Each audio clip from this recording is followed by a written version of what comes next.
So that's why he hid it from us. Because if we were to know, then that means we can become wild as can be every day for months and months and years and do all we want to do, when we want to do it, and as wild as we want to get. But then we know we got 3 or 4 marks left.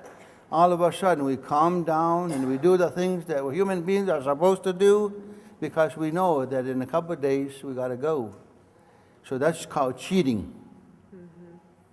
And so that's why he says, Creator says, kept it a secret from you.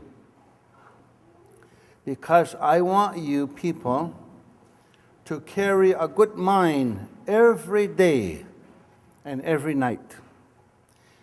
Because you don't know if the last mark on your stick is tonight and tomorrow is gone, and now you got to go to next day. That's why I want you to be good-minded every day and every night.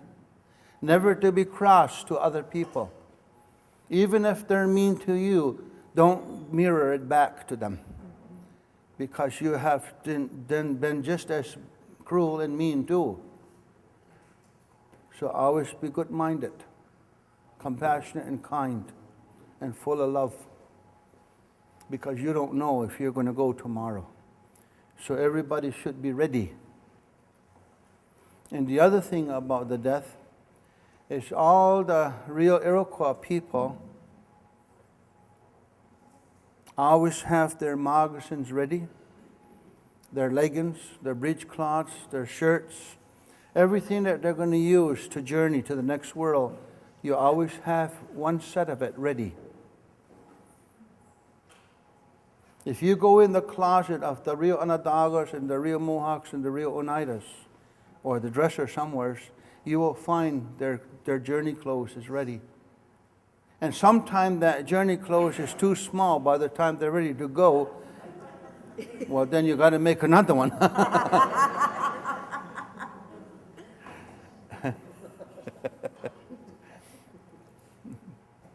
Yeah. That's what we do. How to get ready. So anyway, and then, so that's what we do. Now, one of the things I'll share with you is what we do too, is if somebody dies in your house, the bed where they slept all the time, they take that bed apart, the spring apart and the frame apart, and the mattress, they took it off, while that person is being laid out. And they take that mattress and bed springs, and they stand it in the yard against the tree, so when the wind blows, it can go through it, all the while that the body is laid out. And the reason I asked one time, how come they do it? Not everybody does that, but the real traditional do that. Why do you do that? They said because that spirit of that dead is used to going to that bed all the time. That's where they always sleep. They're not used to being dead yet. So they go back to their original bed, and their body is over in a casket in the living room.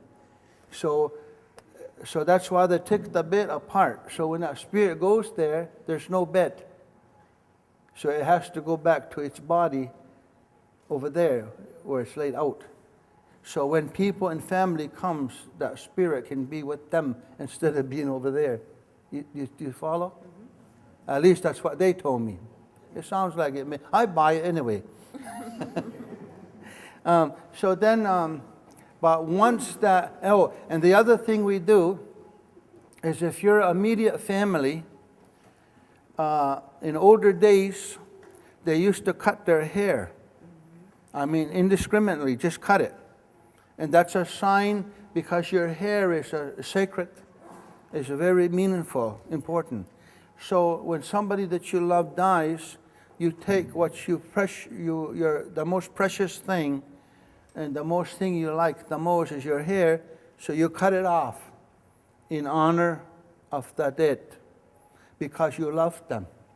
So you give up your hair, whatever, and usually they'll burn it, the hair, because you're not supposed to just leave hair around. Even you comb hair every day, if your hair fall out, you're supposed to not leave it there. You're supposed to put it away so the mouse or rat or a bird can't get it. Because if they make a nest out of it, it causes you to have migraine headaches later on or something like that. So that's why they say, always don't leave your hair around. Or sometimes people use his hair to make medicine to hurt you. So don't leave your like that around. So that's how you that's what we do. But also when somebody dies in a house, they will cover all of the mirrors. Any mirror, cover them with a cloth. Usually a towel or a white cloth or something, cover it. Because you don't want no reflection, anything.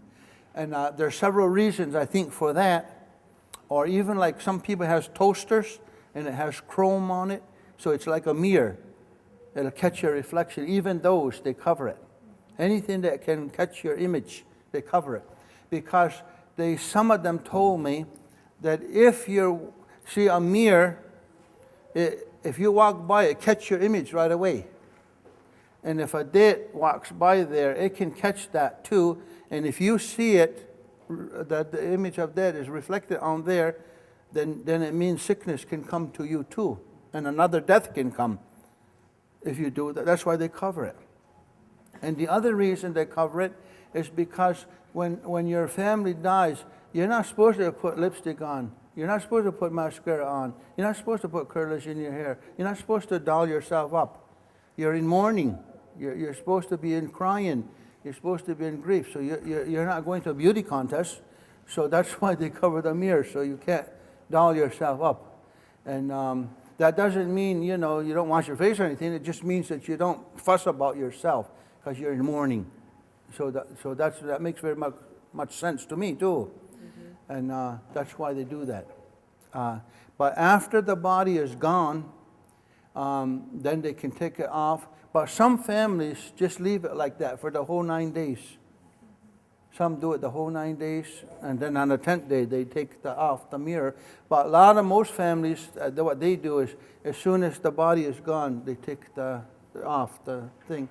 But some will keep it on the whole 9 days, because they have a 9-day mourning period.